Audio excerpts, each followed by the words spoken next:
26 വർഷത്തെ വിശ്വാസം, ലക്ഷക്കണക്കിന് സന്തോഷകരമായ ദാമ്പത്യങ്ങൾ. കല്യാണം എന്നാൽ കേരള മാട്രിമോണി തന്നെ. ഇന്ത്യക്കാർ അതിവേഗം സ്വർണം വിറ്റ് കാശാക്കുകയാണ്. ഉപഭോക്താക്കൾ റെക്കോർഡ് വിലകൾ മുതലെടുക്കാൻ ശ്രമിക്കുന്നതിനാൽ ഇനിയുള്ള ദിവസങ്ങളിലും മാറ്റം പ്രതീക്ഷിക്കാം. നിലവിൽ സ്വർണ്ണവില കുറയുമോ ഉയരുമോ എന്ന പ്രവചനം നടത്താൻ പറ്റാത്ത അവസ്ഥയാണിപ്പോൾ.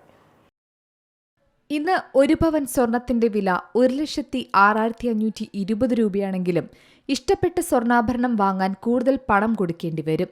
ഇന്നത്തെ വിലയ്ക്കൊപ്പം ഏറ്റവും കുറഞ്ഞത് 5% പണിക്കൂലി, സ്വർണത്തിനും പണിക്കൂലിക്കും 3% നികുതി, 45 രൂപ ഹോൾമാർക്ക് ചാർജ്, അതിന് 18% നികുതി എന്നിവയെല്ലാം ചേർത്ത് 1,15,361 രൂപയ്ക്ക് മുകളിൽ നൽകേണ്ടി വരും.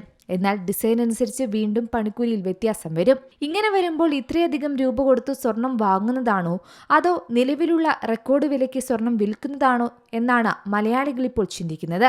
കഴിഞ്ഞ വർഷം ചരിത്രത്തിലെ ഏറ്റവും ഉയർന്ന വിലയിലായിരുന്നു സ്വർണ്ണവില എത്തിയത്. അതിനാൽ സ്വർണം ഇന്ത്യക്കാർ അതിവേഗം വിറ്റ് കാശാക്കുകയാണിപ്പോൾ. 2025 തുടക്കത്തിൽ 10 ഗ്രാമിന് ഏകദേശം 79,390 രൂപയായിരുന്നു വില. ഏതാനും മാസങ്ങൾക്കുള്ളിൽ 10 ഗ്രാമിന് 1 ലക്ഷം രൂപയിൽ കൂടുതലായി ഉയർന്നതാണ് പിന്നീട് വിപണിയിൽ കണ്ടത്. ഇത് വർഷങ്ങളായി സ്വർണം ശേഖരിച്ചു വെച്ചവർക്ക് വലിയ ലോട്ടറിയാണ് സമ്മാനിച്ചത്. ഓരോ ഉപഭോക്താക്കളും കയ്യിലുള്ള സ്വർണം വെച്ച് റെക്കോർഡ് വിലകൾ മുതലെടുക്കാൻ ശ്രമിക്കുകയായിരുന്നു. അങ്ങനെ പഴയ സ്വർണങ്ങളുടെ വിൽപ്പന തകൃതിയായി നടന്നു. പ്രധാനമായും ആളുകളെല്ലാം ഈ സുവർണാവസരം മുതലാക്കി. എന്നാൽ ഈ പ്രവണത വലിയ തരത്തിൽ തന്നെ സമ്പദ് വ്യവസ്ഥയെ മാറ്റുന്നുണ്ടെന്നാണ് വിദഗ്ധർ പറയുന്നത്. ആഭ്യന്തര സ്വർണത്തിന്റെ കൂടുതൽ പുനരുപയോഗം ഇന്ത്യയുടെ ഇറക്കുമതിയെ ആശ്രയിക്കുന്നത് കുറയ്ക്കാൻ സഹായിക്കുമെന്നും പറയുന്നു. അതുമാത്രമല്ല, വ്യാപാര കമ്മി കുറയ്ക്കാനും ഇറക്കുമതി ബില്ലും അനുബന്ധ തീരുവ ഭാരവും കുറയ്ക്കാനും സാധ്യതയുണ്ടെന്നും വിദഗ്ധർ സൂചിപ്പിക്കുന്നുണ്ട്. പ്രത്യേകിച്ച് ഏപ്രിൽ ജൂൺ മാസങ്ങളിൽ ഉപഭോക്താക്കൾ ഏകദേശം 50 ടൺ പഴയ സ്വർണം വിറ്റുവെന്നാണ് നേരത്തെ വന്ന റിപ്പോർട്ടുകൾ. വർഷം തോറും 43% വർധനവാണ് ഇത്തരത്തിൽ രേഖപ്പെടുത്തുന്നത്.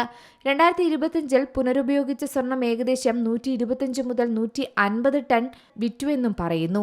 ഇതേ വേഗത തുടർന്നാൽ 2026 ഇത് 200 മുതൽ 250 ടൺ ആകുമെന്നും പ്രതീക്ഷയുണ്ട്. ഇന്ത്യയുടെ വാർഷിക ഡിമാൻഡ് ഏകദേശം 700 മുതൽ 800 ടൺ ആയതുകൊണ്ട് തന്നെ ഇത് വലിയൊരു മാറ്റം തന്നെയാണ്. ലോകത്തിലെ ഏറ്റവും വലിയ സ്വർണ്ണ ഇറക്കുമതിക്കാരിൽ ഒരാളാണ് ഇന്ത്യ. 2025-26 രാജ്യം $72 ബില്യൺ വിലമതിക്കുന്ന 721 ടൺ സ്വർണം ഇറക്കുമതി ചെയ്തതായാണ് കണക്കുകൾ.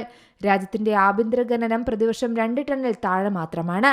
അതായത് സ്വർണ്ണ ആവശ്യകതയുടെ 99%-ലധികവും ഇറക്കുമതിയിലൂടെയാണ് നിറവേറ്റുന്നത്. നിലവിൽ 10 ഗ്രാമിന് 1.8 ലക്ഷം രൂപയിൽ നിന്ന് 1.4 ലക്ഷം രൂപയായി വില കുറയുന്നതാണ് കാണുന്നത്. ഇനി 1.2 ലക്ഷം രൂപയിലേക്ക് കൂടുതൽ ഇടിവ് സംഭവിക്കുന്ന ഭയം മൂലം ഉപഭോക്താക്കൾ പഴയ സ്വർണം വിൽക്കുകയാണ് തകൃതിയായി. അതിനിടയിൽ കേന്ദ്ര ഗവൺമെന്റ് പുതിയൊരു തീരുമാനവും എടുത്തിട്ടുണ്ട്. വീടുകളിൽ ഉപയോഗിക്കാതെ കിടക്കുന്ന സ്വർണ്ണാഭരണങ്ങളും നാണയങ്ങളും വഴി പലിശ വരുമാനം നേടാൻ പൊതുജനങ്ങൾക്ക് GMS എന്ന പുതിയ വൻ മാറ്റങ്ങളോടെ പദ്ധതി പ്രഖ്യാപിച്ചിരിക്കുമെന്നാണ് റിപ്പോർട്ടുകൾ. പുതിയ പരിഷ്കാരം അനുസരിച്ച് ബാങ്കുകൾക്ക് പുറമെ രാജ്യത്തെ അംഗീകൃത ജ്വല്ലറികൾ വഴിയും ജനങ്ങൾക്ക് തങ്ങളുടെ സ്വർണം നിക്ഷേപിക്കാൻ സാധിക്കും. News desk C Malayalam news.